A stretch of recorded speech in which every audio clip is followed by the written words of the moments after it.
우리 이제 하나님 말씀 보도록 하겠습니다. 누가복음 9장 7절부터 9절 말씀인데요.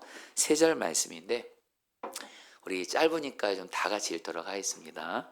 우리 다 같이 읽겠습니다. 시작. 이 모든 일을 듣고 심히 당황하니 이는 어떤 사람은 요한이 죽은 자 가운데서 살아났다고도 하며 어떤 사람은 엘리야가 나타났다고도 하며 어떤 사람은 옛 선지자 한 사람이 다시 살아났다고도 함이라. 헤롯이 이르되 요한은 내가 목을 베었거늘 이제 이런 일이 들리니 이 사람이 누군가 하며 그를 보고자 하더라. 아멘. 하나님의 말씀입니다. 여러분, 오늘 말씀의 주제는 말씀대로 사는 증인이 되랍니다. 여러분, 저 우리 옆에 있는 분에게 제가 오늘 말씀 준비하면서 주님께 받은 좀 생각을 통해 주의 음성이 있었습니다. 저와 여러분들이 주님 앞에서 말씀대로 사는 증인이 되잖아요. 하나님이 가장 기뻐하는 겁니다. 그게 가장 또 복받는 길이기도 합니다. 가장 주님과 친밀해지는 길이기도 합니다. 그리고 오늘 설교 중에도 말씀드렸지만 지금 내가 어떤 문제 가운데 있을지라도 주님이 내게 주시는 말씀대로 순종하며 사는 증인만 될 수 있다면 여러분, 경인 주님이 어떤 문제도 이기게 하시고 승리하게 하십니다. 여러분, 옆에 있는 분에게 이렇게 인사해볼까요? 말씀대로 사는 증인이 됩시다. 인사하겠습니다. 시작. 말씀대로 사는 증인이 됩시다. 여러분, 제가 신앙생활 하면서도 그렇고 목회를 하면서 모든 분들 다 중요하죠. 예수님 믿는 분들이요. 그런데 정말로 주님과 동행하면서 주님의 말씀대로 순종하며 사는 증인 같은 분들을 만날 때가 있어요. 여러분, 제가 여기서 증인이란 단어 쓴 걸 여러분 유의하세요. 말씀을 그냥 아는 거 말고요. 말씀을 단순히 깨달은 거 말고요. 단순히 말씀을 많이 아는 거 말고요. 그 말씀을 그대로 정말 주님의 은혜를 의지해서 말씀대로 사는 사람이에요. 순종하는 사람, 증인. 그런 사람을 만날 때 정말 큰 기쁨이 있어요. 그러면서 저 스스로도 나도 말씀대로 사는 증인이 되기를 갈망합니다. 이런 기도를 하게 돼요. 제가 지난 주간에 저희 교회 성도님은 아니지만 선화목자교에서 제가 사역했을 때 우리 저와 친밀히 교제했던 한 성도님 부부를 만났습니다. 저를 만나서 목사님 저희 교회 오시겠다고는 했는데 할렐루야 그건 가봐야 되는 거고요. 어쨌든 근데 이 성도님 부부가 여러분 선화목자교회 교인이 엄청나게 많거든요. 수천 명이거든요. 그래 제가 선화목자교에서 수천 명의 성도들을 만났잖아요. 근데 그 중에서도 기억나는 분들이에요. 먼저 이 남편 성도님, 이 성도님 부부가 지역장이었는데 이 남편 성도님이요 얼마나 영혼들을 주님을 사랑하면서 영혼들을 사랑으로 섬겼는지 몰라요. 제가 그분이 목양하는 걸 보면서 거의 목회자 수준이에요. 목회자. 그래서 정말 그분 하면 영혼들을 주님의 사랑으로 목양하는 증인이에요. 증인. 또 그리고 특별히 아내 성도님도 너무너무 귀해요. 주님을 사랑하면서 이분도 영혼을 사랑하는 분인데 특별히 이분은 지난날 병으로 고통을 많이 경험하셨어요. 다치기도 많이 다치셨고 병이 있으세요. 그냥 병이 아닙니다. 꽤 심각하게 다치고 아픈 병인데 그리고 지금도 그 병이 지금 여러분들 진행 중에 있으신 분이에요. 그런데 저는 이 성도님을 보면 얼굴이 정말입니다. 평안해요. 여러분 병으로 고통스러운 게 얼마나 힘들어요. 근데 이 성도님 뭐라고 저에게 말씀하시냐면 이번에 만나서 그 비결을 알았어요. 자기가 많이 다치기도 했대요. 병도 있었대요. 그러면서 내가 언제까지 이 병으로 눌려 살아야 되나. 그래서 주님께 은혜를 구했대요. 병 치유보다도 먼저 주님은 병보다 크시고 주님은 평강의 왕이시니 평강의 주님이 나를 다스려 주셔서 내가 병이든 어떤 상황에서든 평안의 주님이 나를 다스려 주셔서 어떤 상황에서도 평안의 주님으로 이기는 은혜를 주십시오. 이 기도를 하신 거예요. 정말. 그러면서 하나님이 이 성도님의 기도를 들으신 거예요. 어떤 상황에서도 예수님이시는 평안으로 행복하신 분이에요. 그리고 이분은 어떤 사람에 대해서도 그냥 사랑으로 다 받으시더라고요. 제가 이분을 안 지 오래됐는데 이분과 대화하면서 이분이 남에 대해서 안 좋은 말을 한 것을 들어본 적이 없어요. 근데 이 성도님이 이번에 말씀하시더라고요. 본인이 정말 주께서 어떤 병 가운데 있어도 주님의 평안으로 본인을 다스려 주시는 은혜를 구하면서 그 은혜와 함께 어떤 사람도 받아줄 수 있는 사랑의 사람 구하셨고, 정말로 이분과 대화하면 정말 그냥 항상 평안하고 모든 사람들 다 사랑으로 받아줘요. 여러분, 제가 이 분들 보면서 한마디로 이분들은 증인이다, 증인. 하나님의 말씀이 실제인 증인이다. 그래서 이분들을 만나서 대화하면서 얼마나 행복하고 쉼을 누렸는지 몰라요. 성도님들, 오늘 말씀 통해서 여러분들 말씀대로 사는 증인이 되는 것은요, 특별한 믿음 좋은 사람들에만 해당되는 것은 절대 아닙니다. 저 여러분들은 예수님이 나의 왕된 사람이고 우리는 왕이 주님의 말씀에 마땅히 순종해야 되는, 그래서 우리 모두는 다 말씀대로 사는 증인이 되어야 될 줄 믿습니다. 아멘이세요? 여러분, 다시 한번, 여러분, 하나님이 누구시죠? 예수님이 누구시죠? 왕이세요. 나의 주님이세요. 그럼 우리가 말씀대로 순종하며 사는 증인 되는 건 마땅한 거고 당연한 거고 반드시 여러분 이것은 여러분 우리에게 필요한 은혜입니다. 자, 그럼 여러분 오늘 말씀 통해서 말씀대로 사는 증인 되기를 바라면서 말씀 전하도록 하겠는데요.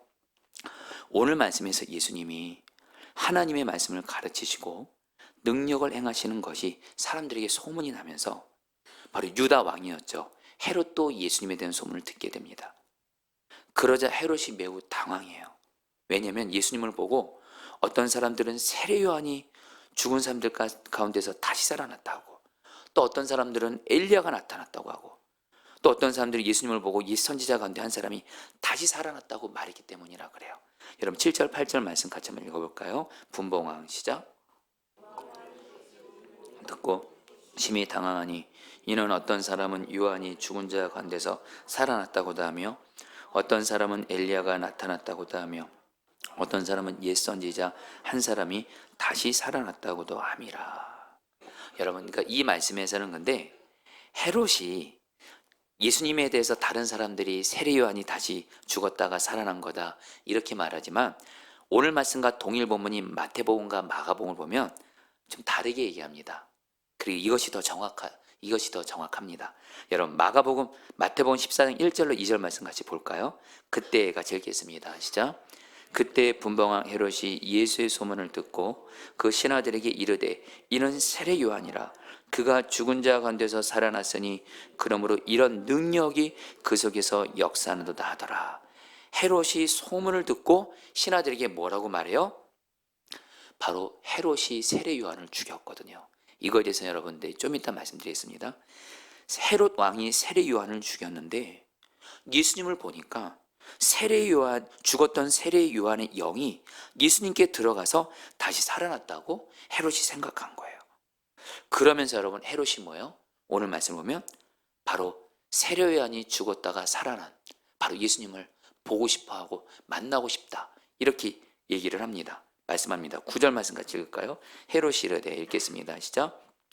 헤롯이 이르되 요한은 내가 목을 베었거늘 이제 이런 일이 들리니 이 사람이 누군가 하며 그를 보고자 하더라. 한마디로 헤롯 왕이 바로 자기가 죽인 세례 요한이 다시 살아났다고 생각한 예수님을 보고 싶다고 하면서 오늘 말씀을 마쳐지는데, 근데 오늘 이 말씀이 동일 본문인 마태복음과 마가복음 보면 이 누가복음은 여러분들 이렇게 세 절만 얘기했는데 마태복음 마가복음에 보면 어떻게 헤롯이 세례 요한을 죽이게 되었는지 말씀을 하세요. 그러면서 세례 요한을 통해서 성경은 주님은 세례 요한에 대해서 통해서 우리에게 주신 메시지가 있어요. 자, 여러분 어떻게 헤롯은 세례 요한을 죽이게 됐을까요? 이거에 대해서 여러분 그냥 여러분들에게 좀 간단하게 설명을 좀 해드려 볼게요. 여러분 헤롯이 원래 자기 아내가 있었습니다. 그런데 헤롯의 그 아내가 못생겼었다고 합니다. 못생겼어요.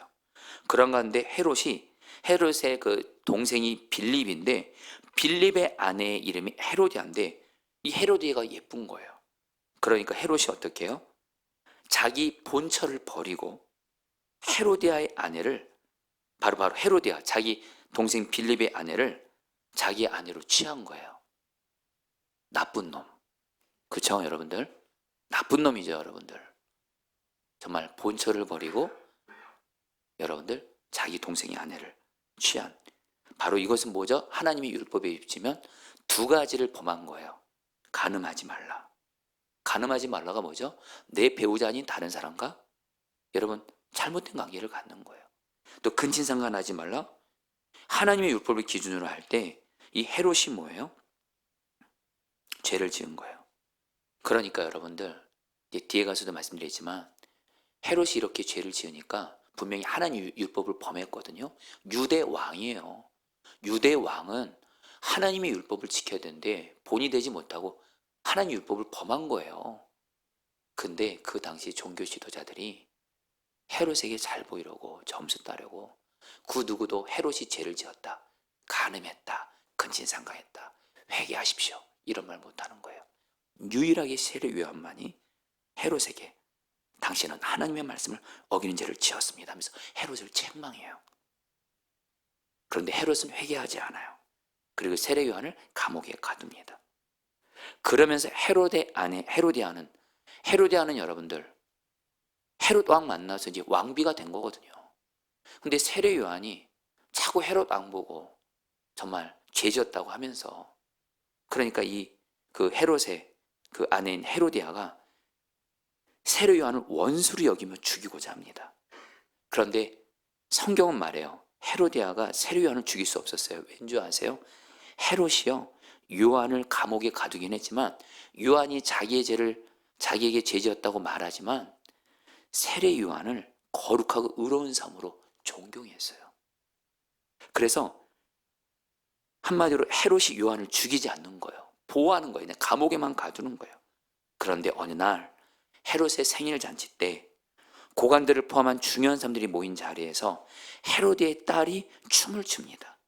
그러니까 헤롯과 그 자리에 함께한 사람들을 기쁘게 해요. 그러니까 헤롯이 그냥 뭐라고 말하냐면 그 헤로디아의 딸에게 말합니다. 너가 너무도 우리를 기쁘게 했는데 너 소원 말해. 내가 다 들어줄게. 그러니까 이 헤로디아의 딸이 자기 엄마 헤로데가 시킨 대로 뭘 구해요? 세례 요한의 머리를 달라고 헤롯 왕에게 요청해요. 그러니까 헤롯이 많은 사람들 앞에서 신하들 앞에서 이 헤로디아 딸이 무엇을 부탁하든 다 준다고 했으니까 근데 그만 얘가 이 헤로디아의 딸이 여러분들 세례 요한의 머리를 달라고 하니까 경우에는 어쩔 수 없이 사람들 앞에서 맹세를 했기 때문에 결국 세례 요한을 죽여서 그의 머리를 헤로디아 딸에게 줘요. 이것이 마태복음과 마가복음에 여러분 나오게 돼요. 자 여러분 오늘은 여러분 세례 요한을 통해서 주님이 여러분들이 주시는 말씀을 듣고자 하는데요. 먼저 여러분 앞서 말한 대로 헤롯은 간음하지 말라, 근친상간하지 말라는 하나님의 율법을 불순종한 죄를 지었어요. 그런데 이런 헤롯의 죄에 대해서 당시 종교 지도자들은 헤롯에게 죽임을 당할까 봐 헤롯에게 책망을 못합니다. 올바른 말을 못해요. 그러나 세례 요한은 달랐어요.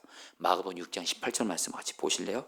이는 요한이 같이 읽겠습니다. 시작. 이는 요한이 헤롯에게 말하되 동생의 아내를 취한 것이 옳지 않대 하였습니다. 이 말씀을 여러분 그 헬라어 원어적으로 정확히 말씀을 연구해 보면 세례 요한이 헤롯의 죄에 대해서 한 번만 말한 게 아니에요. 헤롯이 계속 회개하지 않고 있으니까 계속 헤롯 왕을 향해서 세례 요한은 당신은 죄를 회개하십시오. 당신은 하나님 앞에서 죄를 지었습니다. 죄를 회개하십시오. 이렇게 말했다라는 거예요.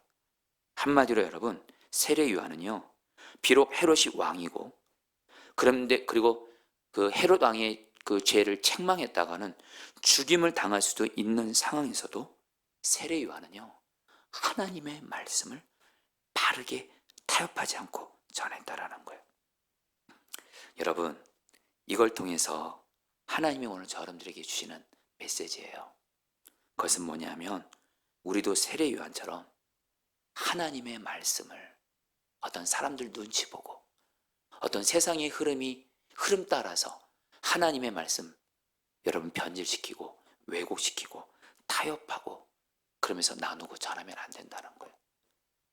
이 하나님의 말씀은 온전히 그대로 이 말씀은 진리이기 때문에 그대로 전해지고 바르게 전해져야 될 줄 믿습니다. 여러분, 우리가 꼭 알아야 될 것이 있는데요.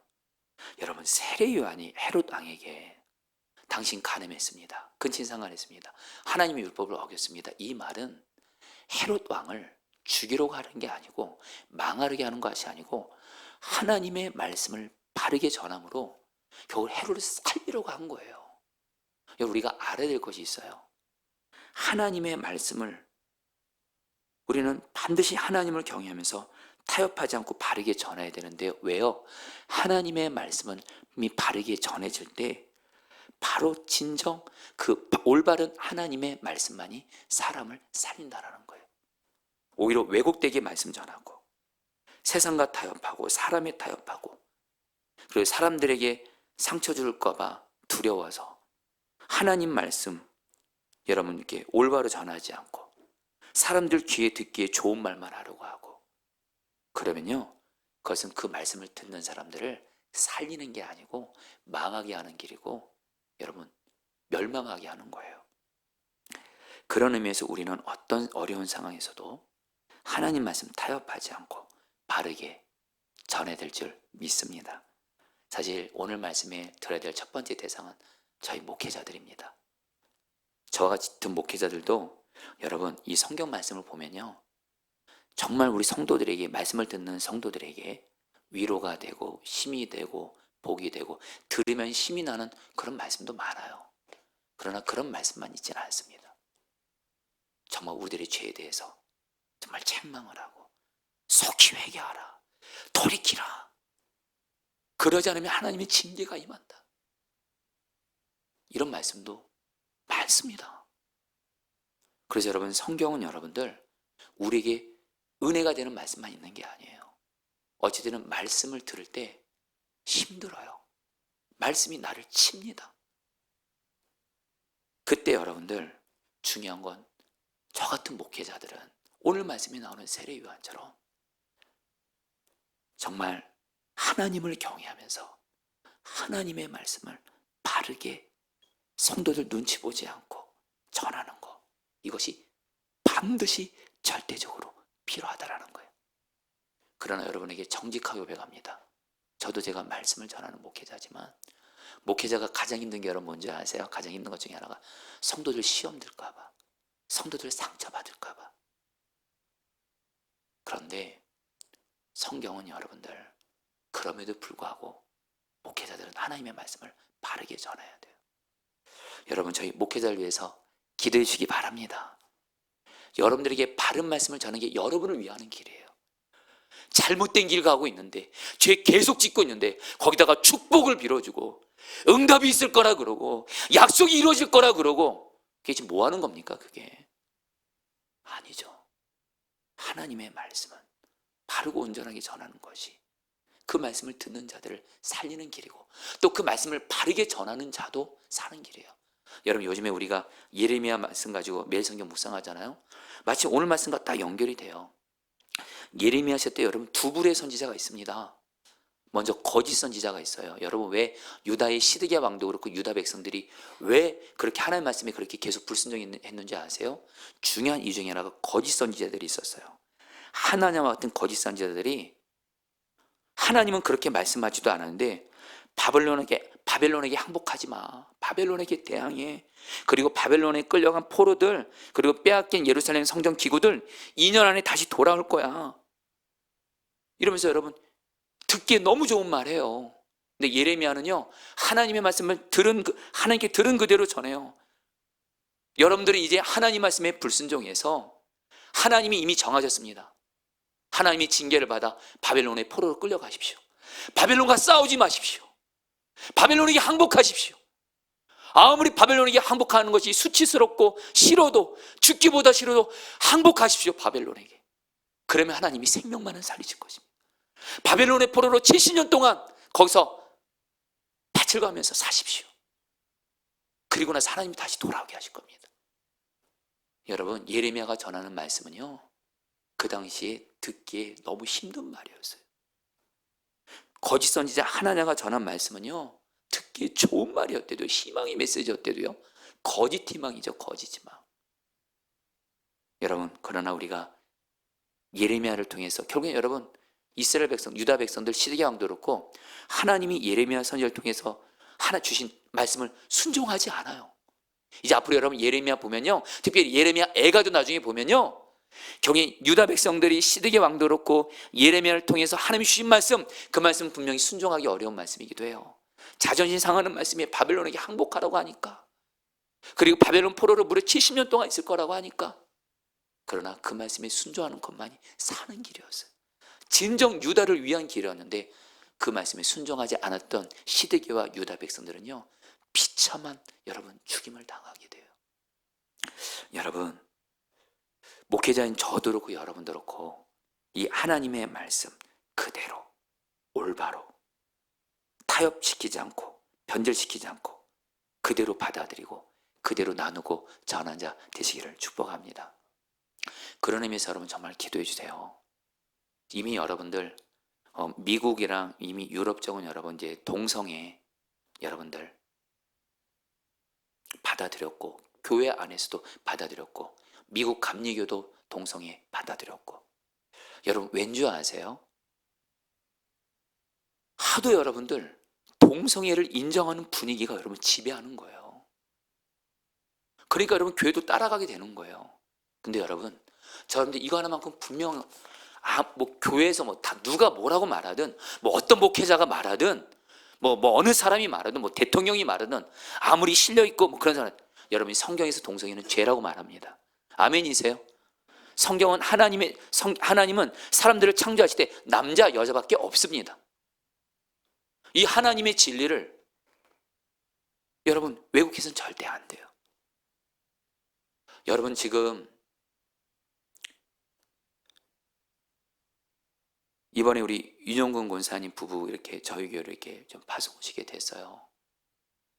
여러분 지금 우리 한국 교회가 있잖아요. 지금 동성애 이거 관련돼서 여러분 정말 깊이 들어가잖아요. 정말 여러분들 이 동성애를 합법화하려고 통과시키려고 엄청난 세력들이 여러분 움직이고 있어요. 여러분 이거 앞에서 저와 여러분들 분명히 이거 붙잡아야 돼요. 누가 뭐래든 성경은 말씀하신다. 동성애는 죄다. 여러분 우리는 이것을 그대로 진리로 믿고 사수하고 기도하고, 우린 또 주님이 또 인도하심 따라서 동성애를 막아야 됩니다. 아멘이세요? 성경은 우리가 절대적으로 지켜야 될, 사수해야 될 진리라는 거예요. 자, 그런데 그러면서 여러분 우리가 세례요한을 보면서, 세례요한은 사람들이 죄를 짓잖아요. 여러분 세례요한에 대한 말씀을 복음서에서 보게 되면 사람들이 죄를 짓게 되면 그 죄에 대해서 분명하게 말해주면서 죄를 회개하라 그래요. 여러분 우리도 말입니다. 자, 성도님들, 우리가 사랑하는 사람들이 죄를 짓게 되면 그 죄에 대해서 분명하게 말해주면서 그가 회개하도록 도와줘야 돼요. 죄가 있는데도 죄를 해결하는 회개가 없이 그럼 반드시 문제가 생긴다라는 거예요. 그래서 여러분들, 저는 우리 교회가 그런 교회가 되기를 바라요. 제가 오늘 여러분들에게 진실함을 저도 그냥 공표합니다. 여러분들이 보시기에 저 왕정호 목사가 하나님 경외하지 않고 하나님 말씀에 불순종한 죄를 지면 반드시 저한테 말씀해 주세요. 아멘? 여러분 빨리 아멘 하세요. 아멘 해주세요. 반드시 말씀해 주세요. 우린 사실 연약하기 때문에 알고도 죄를 질 때도 있고요, 모르고도 죄 질 때 있어요. 죄를 질 수밖에 없는 환경이라 어쩔 수 없이 죄 짓는다고 하는데 여러분, 어쩔 수 없이 죄 짓는 거 없습니다. 죄 뒤에 마귀가 시퍼렇게 역사해서 우리를 죽이는 것을 안다면 어쩔 수 없이 죄 없어요? 아니에요. 정말 죄는 무서운 겁니다. 그래서 우리는 여러분들 서로 여러분 우리가 정말 하나님 말씀에 불순종하는 죄를 짓는 모습이 있을 때 여러분 정말 그를 사랑한다면 그가 죄를 회개하도록 도와줘야 돼요. 여러분, 그 주님께 귀하게 쓰임받는 강준민 목사님이란 분이 계세요. 이분이 쓰신 책에서, 이 강준민 목사님 지금 미국에서 정말 귀하게 목회하시거든요. 근데 이 강준민 목사님 얼굴을 딱 보면 예수님 닮은 목사님이세요. 실제로 성품도 너무 좋으세요. 근데 이분이 그 책을 보면, 이분이 당신이 쓰신 그 책에 보면 목회를 하면서 고민이 있대요. 왜냐면 목사님 자신이 예수님이 우리를 사랑으로 섬기신 것처럼 이 목사님도 목회를 사랑으로 섬기는 목회를 목적 삼은 거예요. 그러니까 이제 사랑만 하겠다는 거예요. 그런데 목회하다가 어려움이 있는 거예요. 사랑으로 섬기는 목회를 하다 보니까 주님이 자기에게 맡겨주신 영혼들이 죄를 지을 때가 있는 거예요. 그럼 책망하는 게 힘들다는 거예요. 왜냐면 책망하면 사람들이 상처받을까 봐. 그래서 이것 때문에 목사님이 너무 고민이 돼서 당신의 영적 스승이 되는, 여러분 지구촌교회 원로 목사님이죠, 이동원 목사님에게 상담을 하셨대요. 목사님, 제가 사랑으로 섬기는 목회를 하는데 제게 맡긴 영혼들이 죄를 지을 때 책망하는 게 참 힘듭니다. 상처받을까 봐. 그때 멘토가 되는 이동원 목사님이 매우 짧게 이렇게 말씀해 주셨대요. 목사님, 책망하는 것도 섬기는 것입니다. 여러분 따라하세요. 책망하는 것도 섬기는 것입니다. 맞죠? 여러분 성경을 보세요.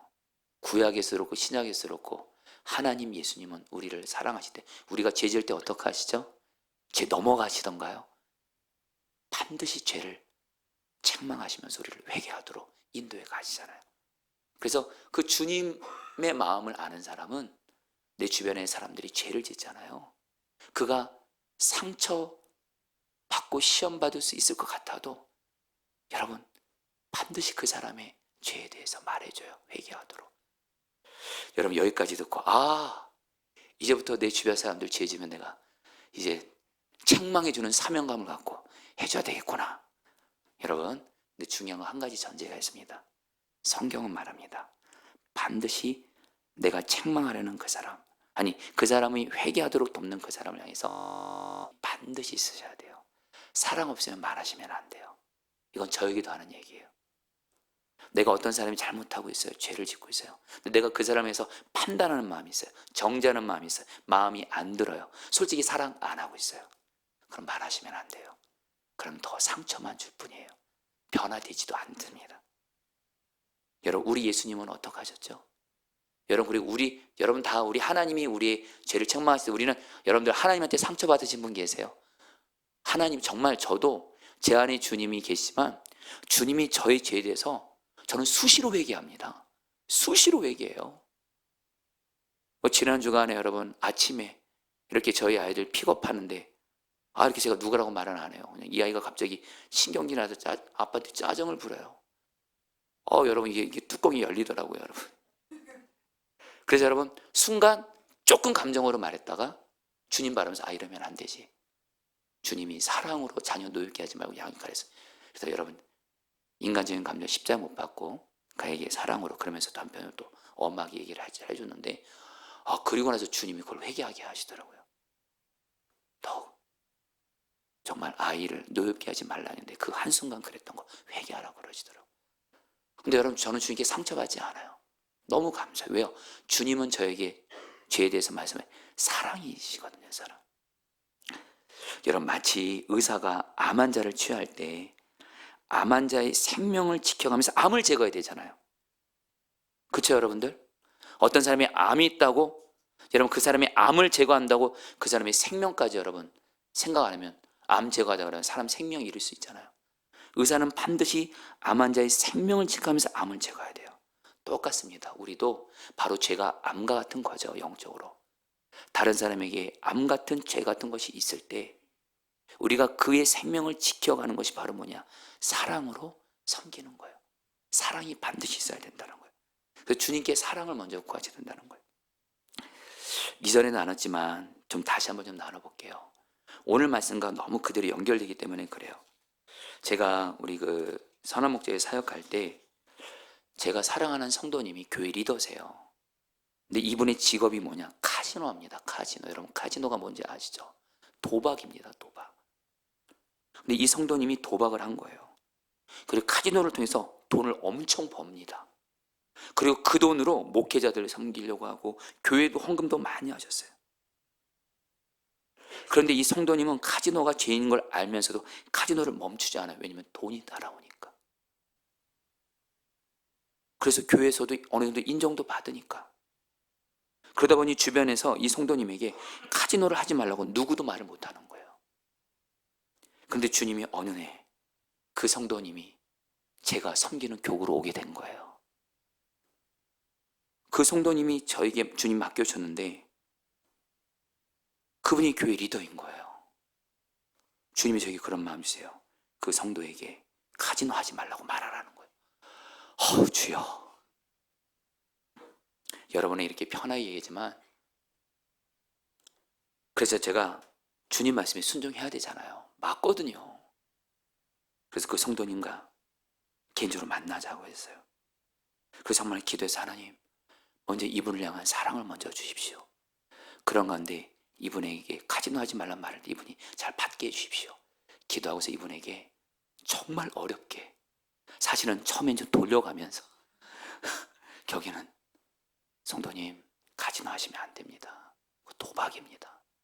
하나님의 죄입니다. 그거 끊어내셔야 됩니다. 당장 그만두십시오. 하면서 그때 제 기억에 주님이 눈물을 줬던 것 같아요.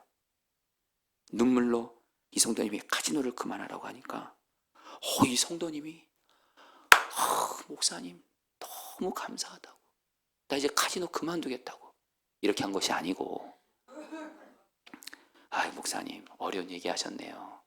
알겠습니다 하고 계속 카지노 하시더라고요.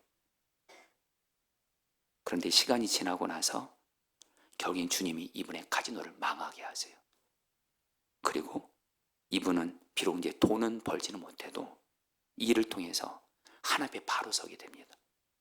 그리고 지금 선화목자교에서 얼마나 주님을 잘 섬기고 특별히 어려운 이들을 잘 섬기고 계신지 몰라요. 그리고 저에게도 저의 관계가 어떨까요?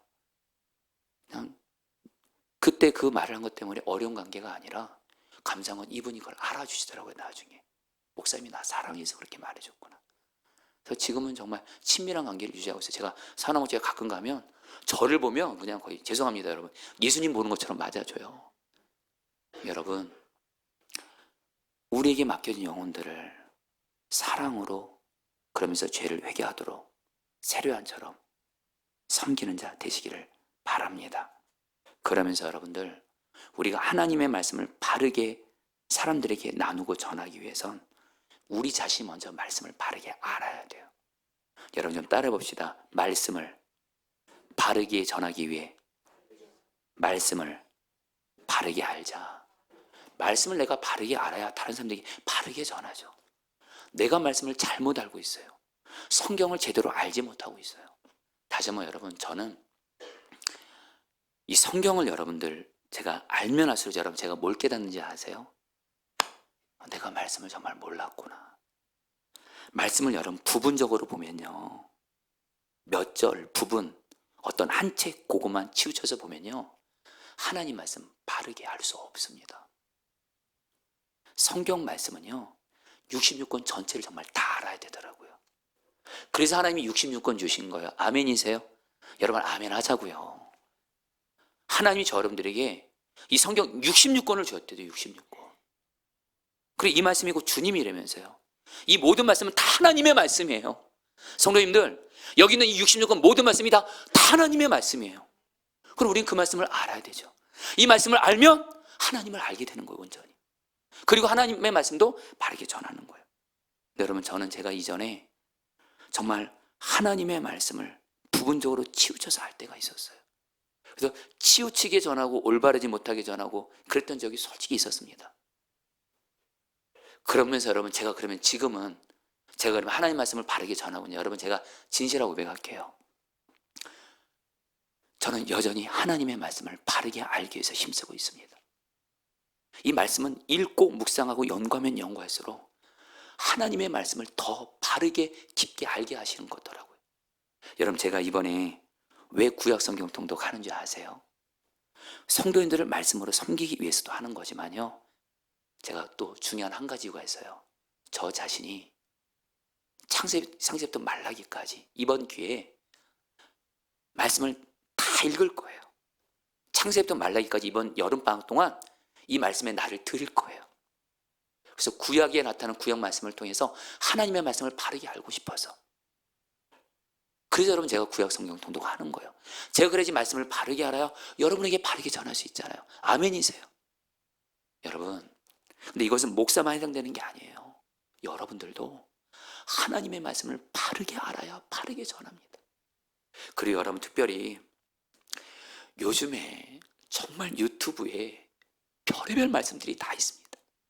별의별 목사님들이 다 있습니다.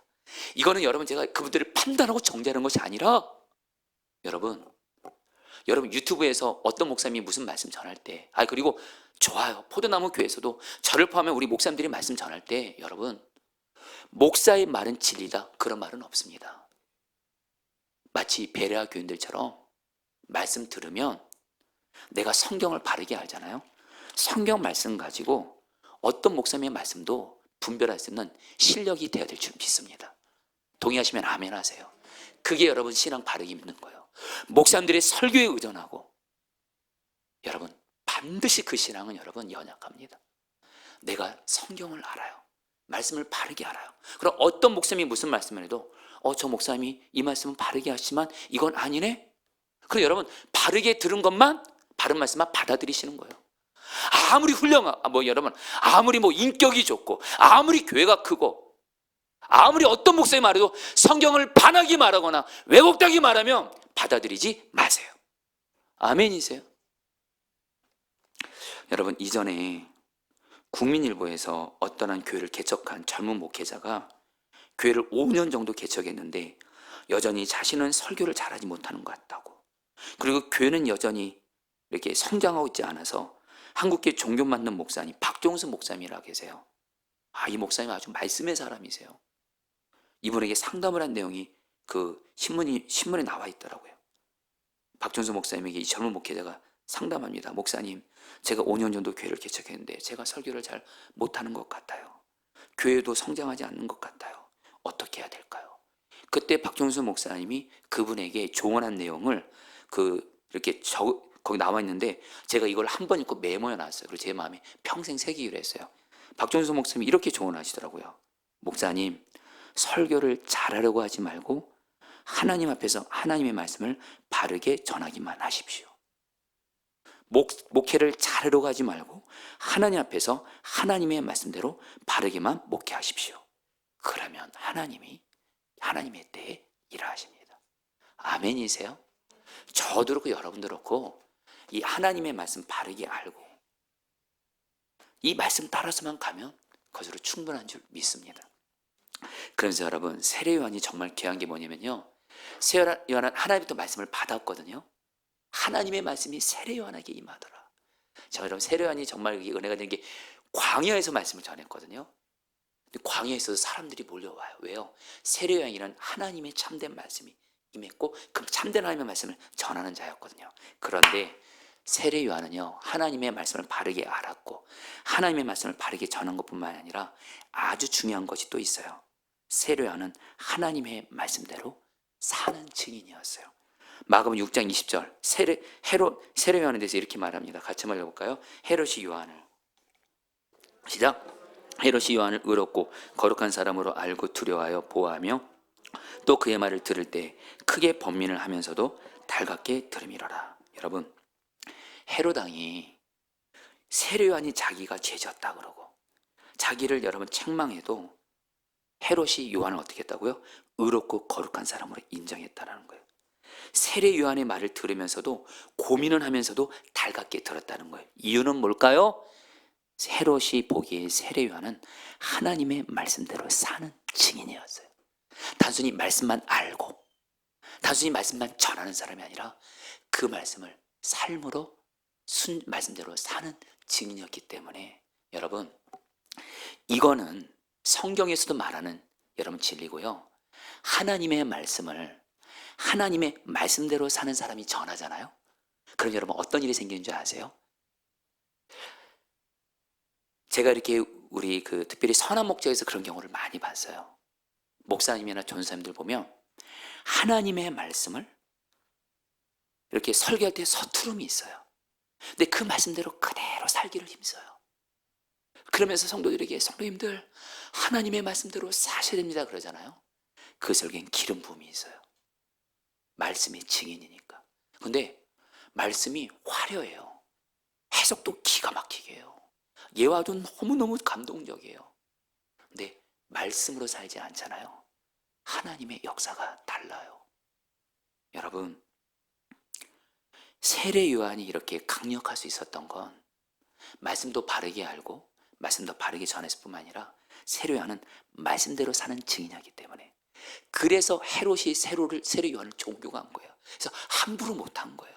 만약에 세례 요한이 자기는 하나님 말씀대로 안 살면서 그러면서 세례 요한 보고 당신 하나님 말씀대로 순종하셨어 그러면 여러분 헤롯이 콧방귀 뀌고 여러분 세례 요한이 헤로데아가 죽이게 하지 않고 본인이 죽였을 거예요. 여러분 세례 요한한테 주시는 메시지는 뭐예요?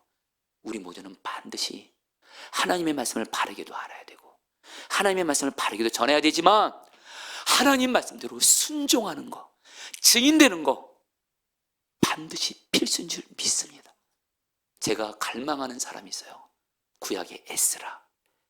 에스라서에 보면 에스라에서 이렇게 말해요. 에스라는 하나님의 말씀을 연구하며 말씀을 준행하며 말씀을 가르치기로 결심하였더라. 연구하고 가르치기만 하는 게 아니에요. 말씀을 준행하며 말씀대로 사는 증인 꼭 되시기 바라요. 여러분 베이직교회 조정민 목사님 한 번은 이분이 이렇게 그 영상에서 어떤 분이 조정민 목사님에게 이런 질문을 하신 거예요. 목사님, 제가 교회를 다녀야 되는데 어떤 교회를 다녀야 될까요? 지금 교회가 너무 많은데 어떤 교회가 정말 주님이 기뻐하시는 교회고 올바른 교회일까요? 근데 조정민 목사님이 짧은 몇 마디로 말하는데 그것도 제 마음에 주님이 제게 주신 음성을 들었어요. 조정민 목사님이 그렇게 단순 명쾌하게 말씀하시더라고요. 그 교회 목회자가 하나님의 말씀을 바르게 알고 바르게 전하면서 한 가지 더, 그 교회 목회자가 하나님을 경외하면서 말씀대로 순종하면서 살려고 하는 걸 보십시오. 아무리 하나님 말씀 잘 전해도 그 목회자가 하나님 말씀대로 살지 않으면 그 교회 안 됩니다. 하나님 말씀대로 살면서 말씀대로 전하는 목회자가 있는 교회에서 말씀을 들으십시오 그러시더라고요. 주님이 여러분 저에게 주시는 말씀 같더라고요. 여러분 제가 그렇게 됐다는 것이 아니라 제가 그렇게 되고 싶다라는 거예요. 할렐루야. 여러분 정말 이건 여러분들에게도 그대로 필요해요. 목회자만이야 여러분들도 말입니다. 하나님 말씀 바르게 알아요. 바르게 전해요. 반드시 말씀대로 사는 증인이 반드시 이것도 같이 가야 돼요. 여러분 말씀대로 사는 증인이 되는 거 여러분 이거 선택 아닙니다. 예수님은 우리의 왕이세요. 그리고 여러분 예수님께서 여러분 이 성경 말씀이 있잖아요. 순종하는 거 어려울까요? 쉬울까요? 여러분 성경에 의지해서 말씀드릴게요. 죄된 본성을 가진 우리는 이 성경 말씀대로 순종하는 거 우리 힘으로 못합니다. 우리 안에 선한 것이 없습니다. 그래서 주님이 우리에게 말씀에 순종할 수 있도록 말씀대로 사는 증인이 되도록 주님이 모든 은혜를 다 주셨어요. 첫 번째, 우리가 말씀에 순종 못하다가 연약함으로 넘어질 때 다시 회개하며 시작할 수 있도록 예수님의 보혈의 은혜를 주셨어요. 우리는 예수님의 보혈을 의지해서 죄를 회개하면 또 그 회개를 힘입어 말씀대로 살 수 있게 길을 열어주셨어요. 또 하나, 나는 죽고 예수 사는 복음, 이 복음을 믿잖아요. 정말 죄에 대해서 나는 죽었어요. 예수님이 나의 생명 나의 왕이세요. 믿잖아요. 그러면 이 복음의 능력이 말씀대로 살 능력을 주세요. 그리고 여러분 이 성경 말씀을 주었어요. 이 말씀이 우리 안에 들어오잖아요. 이 말씀이 우리를 말씀대로 살게 해요. 마지막으로 우리 안에 성령님이 계세요. 우리가 정말 성령 충만을 하나님 내가 말씀대로 사는 증인 되기를 갈망합니다. 성령님 다스려 주세요. 그러면 여러분 내 능력이 아니라 내 노력이 아니라 여러분 내 노력으로 하나님 말씀 순종하는 거 절대 아닙니다. 내 노력으로 하나님 말씀에 순종할 수 있었다면 예수님이 왜 십자가를 지었겠으며 왜 우리 안에 성령을 보내셨겠으며 여러분 우리의 힘과 능력은 안 됩니다. 그러나 주님이 우리에게 복음의 능력을 주었고 성경을 주었고 성령을 주었고 우리는 여러분 이 주님의 은혜로 주님이 말씀대로 사는 증인 되게 하실 줄 믿습니다. 여러분, 제가 어쨌든 저는 제가 아는 목사님들 중에 말씀대로 사는 대표 중에는 유기성 목사님이세요. 여러분, 사실 뭐 담임 목사님들은 부목사들이 가장 잘 알죠. 여러분에게 제가 유기성 목사님 얘기를 하는 거, 여러분 저에게도 갈망이 있어서 그래요. 단순히 유기성 목사님을 따라한 것이 아니라 제가 정말 유기성 목사님을 정말 전도사 때부터 여러분들 선한 목자교 때까지 20년 가까이 지켜보면서 정말 말씀대로 사시려고 힘쓰시는 분이세요. 정말 말씀대로. 그리고 선한 목자교에서 교회가 커지면 커질수록 매년 1000명이 새신자가 와요. 여러분 조금은 놀라세요. 매년 1000명이. 그런데도 여러분 교회가 커지잖아요. 현실인데 목회자들이 변질됩니다. 근데 목사님은 변질되기는커녕 갈수록 순수해지고 주님을 더 바라보고 더 사랑이 많아지시고 정말 그렇게 되는 거예요. 목사님이 그런 결정적인 계기가 있었어요. 그것은 뭐냐? 목사님이 선한 목자교회 와서 교회 안에서뿐만 아니라 외부에 설교 결정이 굉장히 많았대요. 그런데 한 번은 몸이 아프셨대요. 병원에 입원했대요. 어떤 병으로. 그런데 입원을 했는데 모든 설교 결정을 다 취소됐대요. 교회도 그렇고 외부 설교 취소를 다 했대요. 여러분, 뭐 저도 가끔씩 밖에서 설교 일정 이렇게 잡힐 때가 있거든요. 여러분, 취소하는 거 어렵습니다. 근데 하나님이 유기성 목사님의 모든 설교 일정을 다 취소시키더래요. 그리고 어떤 병으로 입원을 시키더래요. 그래서 한 달인가 두 달인가 꼼짝 못하게 병원에 있게 하시더래요. 그때 목사님이 주님께 물었어요. 주님, 저 지금 한창 교회에서도 그렇고 외부에서 말씀 전하고 있는데 왜 저에게 이런 병을 허락하셨습니까? 주님의 뜻은 무엇입니까? 그러니까 주님이 목사님에게 어떤 음성을 생각을 통해서 들려주시더래요. 너의 설교와 삶의 간격이 없게 하라. 그러면서 뭐라고 너 지금 설교 많이 하고 다니는데, 너 설교 지금 많이 하고 다니는데 설교와 삶의 간격이 없어야 된다는 거예요. 순간 목사님이, 하나님, 어떻게 그렇게 할 수 있습니까? 어떻게 목사가 설교대로 온전히 살 수 있습니까? 그때 주님이 목사님에게 주신 답이 뭐예요? 나는 죽고 예수는 복음을 붙들고 내 안에 계신 성령의 신 예수님을 24시간 바라보며 예수와 동행하라. 여기서 24시간 예수님 바라보러가 나온 거예요. 그래서 목사님 자신이 매 순간 주님을 바라보면서 여러분들 뭐예요? 주님을 바라보게 되니까, 주님을 경외하게 되니까, 여러분, 여러분들이 정말 주님을 보이는 분처럼 정말 바라만 지잖아요. 주님을 정말 24시간 바라보게 되잖아요. 혼자 있을 때도 주님을 바라보게 되잖아요. 하나님 말씀 살 수밖에 없게 하세요. 목사님이 이 고백을 여러분 책에서 간증을 이렇게 하시더라고요. 여러분, 저기 지난번 우리 남성교회 리트릿, 여기 우리 그때 같이 계셨던 분들도 계신데, 지난번 남성기 리트릿 때 우리 신경의 목사님 농장에서 남성기 리트릿 했어요. 그런데 우리 신경의 목사님이 그 농장에 조금만 하면 굉장히 좋은 카페가 있대요. 그래서 얼마나 좋은 카페일까, 여기가 조금 이제 시골인데. 그래서 저희들 데려갔는데 깜짝 놀랐어요. 서울에서도 보기 어려운 너무 좋은 카페더라고요. 그래서 거기서 우리 남성교회 회원들, 우리 함께분들이, 리트 함께분들이 같이 뭘 먹었어요. 빵 먹고 차 먹고.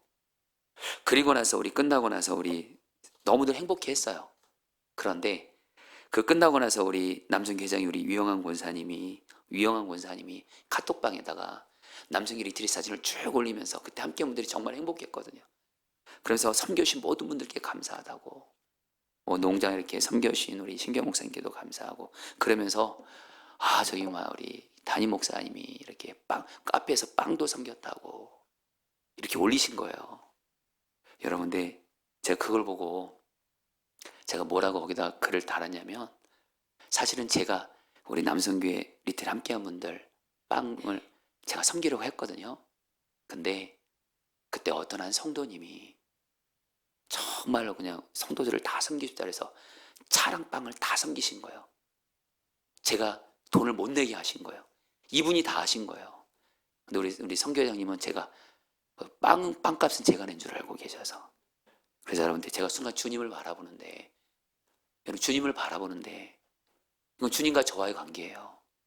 뭐 그냥 제가 이렇게 넘어간다고 해도 뭐 우리 빵 사신 분이 어떻게 목사님은 이렇게 내가 빵을 샀는데 목사님이 빵 산 것처럼 뭐 그럴 분도 아니기도 하지만 그냥 거기다 정직하고 고백하게 되더라고요. 주님 말 제가 한 거 아니거든요. 내가 한 거 아닌데 내가 한 것처럼. 그래서 제가 사실은 제가 빵을 섬기려 했던 건데 어떤 한 성도가 차와 빵을 여러분들 사랑하셔서 하셨습니다. 올리게 하시더라고요. 이렇게 그거를 올렸어요. 여러분 제가 그 순간 정말 주님을 바라보게 되니까요. 여러분 주님을 바라보게 되고 경외하게 되잖아요. 말씀대로 살 수 있도록 주님이 인도하신 줄 믿습니다. 이제 말씀을 마무리하면서 여러분 우리 오늘 이제 같이 좀 찬양하고 기도하는 시간 가질까 합니다. 우리 오늘 말씀 들으면서 우리 성도님들 안에 좀 갈망이 일어났으면 좋겠습니다. 말씀대로 사는 증인이 되게 하소서. 그러면서 정말 하나님 앞에 여러분 귀하게 서게 되는 여러분 되기를 축복합니다. 우리 말씀 앞에서 같이 찬양하도록 하겠습니다.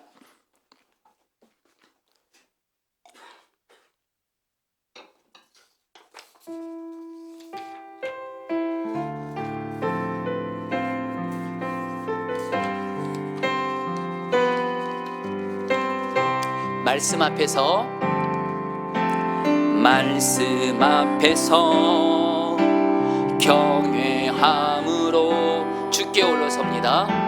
주께 홀로 섭니다. 생명의 말씀 읽고 순종해 주를 예배합니다. 주를 예배합니다. 기록된 말씀 힘이 있어서 진리로 우리 거룩해 하며 거룩한 말씀 세세 영원히 복음이 되어 말씀하시네. 하나님 말씀에 두려워 떠는 자, 그 말씀에 생명을 거는 자, 한 사람 찾으시는 주님의 약속을 믿어. 하나님 말씀에 운명을 거는 자, 순종하며 주 따라가는 자, 영원한 하나님 나라 이뤄갈 주의 교회여. 일어나라. 자, 불을 꺼주시고요.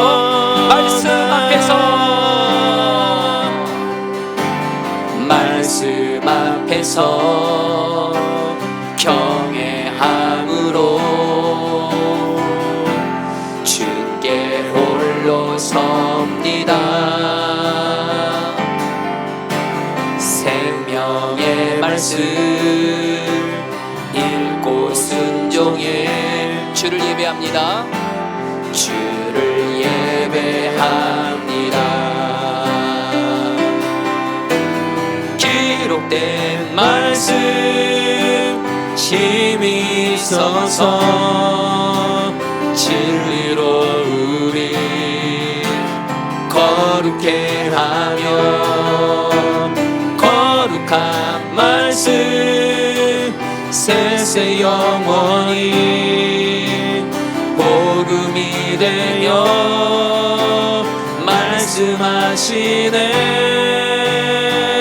하나님 말씀에 두려워 떠는 자, 그 말씀에 생명을 거는 자, 한 사람 찾으시는 주님의 약속을 믿어. 하나님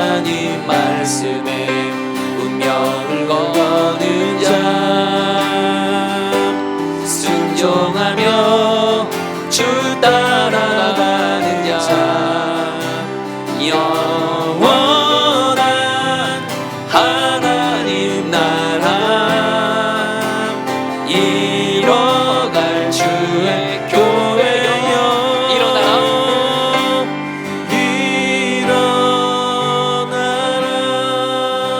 아멘. 자, 우리 사랑하는 성도님들, 오늘 말씀이 나눈 세례 요한, 하나님의 말씀을 바르게 알았고 그 말씀대로 그대로 사는 증인이었고, 그리고 그 말씀을 그대로 전한 세례 요한에 대해서 예수님이 뭐라고 칭찬하셨죠?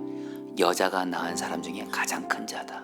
여러분, 주님 앞에서 큰 자는요, 정말 주님 앞에서 정말 주님이 정말 가장 기뻐하는 사람은요, 돈 많은 사람 아닙니다. 성공한 사람도 아닙니다. 건강한 사람도 아닙니다. 오직 한 가지입니다. 세례 요한처럼 말씀에 증인된 사람이에요. 저 여러분들 이제 신앙생활 바르게 하자고요. 오늘 여러분들 기도 제목이 많겠지만 여러분 오늘 정말 이 기도를 올려보세요. 하나님, 나 세례 요한처럼 말씀으로 사는 증인 되게 해주십시오. 제가 오늘 기도하다가 주님이 그런 마음 주세요. 너희에게 어떤 문제가 있을지라도, 그것이 물질의 문제든 질병의 문제든 가정의 문제든 직장의 문제든 관계의 문제든 어떤 문제가 있을지라도 우리가 말씀대로 사는 증인으로 주 앞에 설 수만 있다면 주님은 우리의 순종을 통해서 결국 주님은 일하시고 역사하시는 거예요. 여러분, 이 시간에 여러분들, 우리는 문제가 해결되기를 기도할 땐 간절히 기도해요. 근데 말씀대로 사는 증인에 대해 기도하는 기도는 간절하지 못할 때가 있는데, 여러분, 말씀대로 사는 증인 되는 게 최고의 은혜입니다. 아멘이세요? 하나님 말씀대로 순종하며 사는 게 최고의 복입니다. 이것이 최고의 응답입니다. 여러분, 이 마음을 알고 우리 같이 기도하겠습니다. 마가복음 6장 18절. 이는 요한이 헤롯에게 말하되 동생의 아내를 취한 것이 옳지 않다 하였습니다. 여러분, 이 말씀 붙들고 우리 이렇게 기도하겠습니다. 하나님, 내가 정말 세례 요한처럼 먼저 하나님의 말씀을 바르게 알게 해주십시오. 그래서 여러분들 성경 말씀을 매일 묵상하시고 배우십시오. 말씀을 더욱더 배우십시오. 더욱더 넓게 배우십시오. 성경 66권을 다 배우십시오. 다 읽으십시오. 내가 먼저 말씀을 바르게 알게 해주십시오. 그리고 또 한 가지, 내가 하나님의 말씀을 그래서 바르게 나누고 전하게 해주십시오. 누가 뭐라 그래도 하나님의 말씀을 바르게 알고 바르게 전하는 자 되게 하여 주옵소서. 우리 주 한번 부르고 기도하겠습니다. 기도합니다. 주여, 주님 기도합니다. 주님 기도합니다.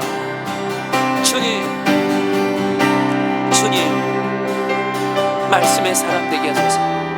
하나님의 말씀을 바르게 알게 하소서. 하나님의 말씀을 바르게 알게 하소서. 하나님의 말씀을 바르게 알게 하소서. 성경을 부음만 두지 말게 하소서. 성경을 바르게 읽고 묵상하고 배우게 하소서. 그래서 하나님 성경을 바르게 알고, 그래서 하나님을 바르게 알고 바르게 믿게 하시고, 그런데 하나님의 말씀을 바르게 전하게 하소서. 바르게 나누게 하여 주옵소서. 하나님 다스려 주십시오. 다스려 주십시오. 다스려 주십시오.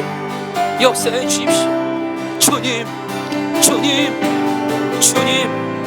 주님 하나님의 말씀을 바르게 알게 해주십시오. 바르게 알고 바르게 전할 수 있게 해주십시오. 이를 위해서 하나님, 나에게 말씀의 영을 깨닫게 하소서.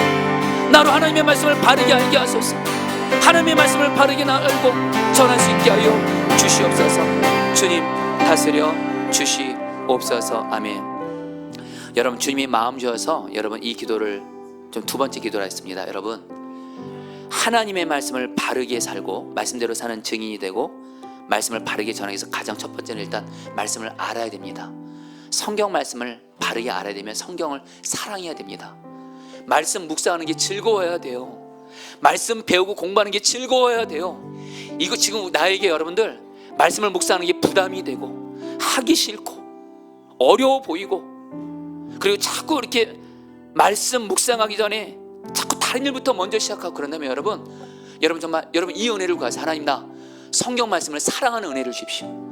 말씀을 읽고 묵상하고 배우는 것이 기쁨이 되게 해주십시오. 여러분, 이 기도 정말 해보십시오. 응답됩니다. 이 기도는 반드시 응답됩니다. 하나님, 내가 하나님의 말씀을 사랑하고 읽고 묵상하고 배우는 것이 기쁨이 되게 하셔서 진정 하나님의 말씀을 먼저 바르게 하는 은혜를 주시옵소서. 우리 주 한번 부르고 기도하겠습니다. 기도합니다. 주여, 주님 기도합니다. 주님 다스려소서. 하나님, 이 하나님의 말씀을 읽고 묵상하고 배우는 것이, 이 성경 66권을 알고 배우는 것이 기쁨이 되게 하소서. 말씀을 사랑하게 하시고, 말씀이 가까이 되게 하시고, 말씀이 기쁨이 되게 하시고, 말씀이 나에게 꿀같이 달게 하시고, 말씀을 통해 주님을 만나게 하시고, 말씀 없이는 못 사는 사람 되게 하시고, 말씀을 배우는 것이 기쁨이 되게 하여 주십시오. 말씀을 배우는 것이 기쁨이 되게 해 주십시오. 주님 역사하소서. 다스려 주옵소서. 역사하여 주옵소서. 주님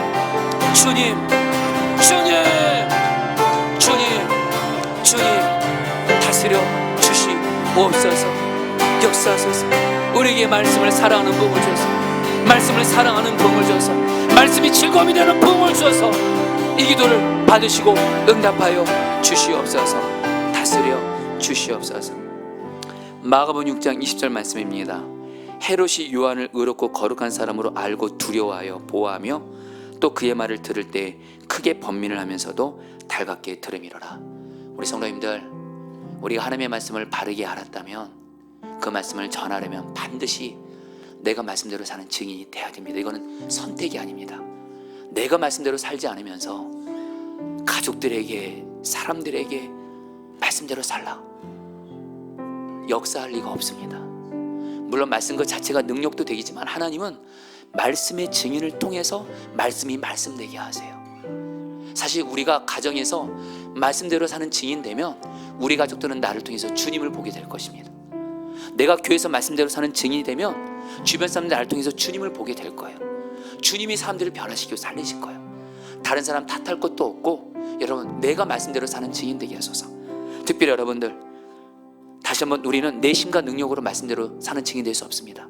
이 시간 기도할 때 하나님, 나는 죽고 예수는 복음의 능력과 내 안에 계신 성령의 능력과 무엇보다도 내 안에 계신 주님 24시간 동행하고 경외하게 하셔서 주님을 항상 바라보게 하시고 말 한마디 행동 하나 생각조차도 주님을 바라보므로 말미암아 말씀대로 사는 증인 되게 하여 주옵소서. 우리 주 한번 부르기도 하겠습니다. 주여, 주님 기도합니다. 주님 기도합니다. 주님 기도합니다. 주님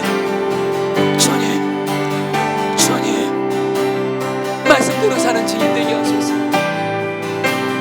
나는 죽고 예수는 복음의 능력으로, 성령님의 능력으로, 그리고 주님을 항상 바라보고 경외함으로 말씀대로 사는 증인 되게 하여 주시옵소서.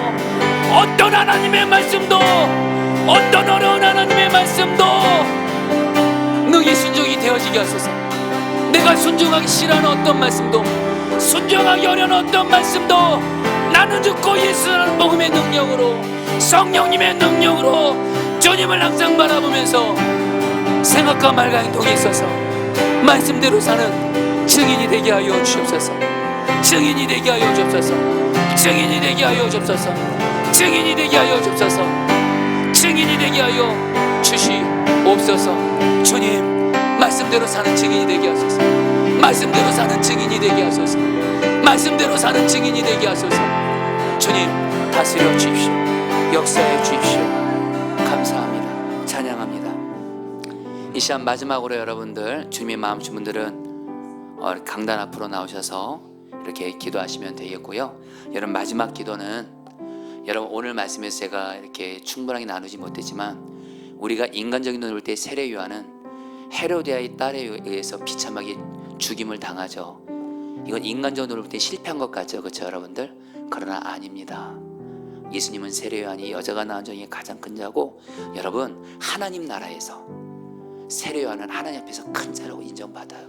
여러분 세례 요한을 통해서 주님이 우리에게 주신 메시지가 이 땅만 바라보시면 안 돼요. 여러분 사실 우리는 이 땅에 사는 것이 100년 좀 넘을 수 있습니다. 그러나 우리의 영원한 본향은 바로 하나님 나라입니다. 근데 저 하나님 나라에서 어떤 사람이 인정받냐? 돈 많은 사람 아닙니다. 건강한 사람도 아닙니다. 성공한 사람도 아닙니다. 유명한 사람도 아닙니다. 하나님 말씀대로 사는, 말씀대로 사는 증인이 주님 앞에서는 가장 큰 자입니다.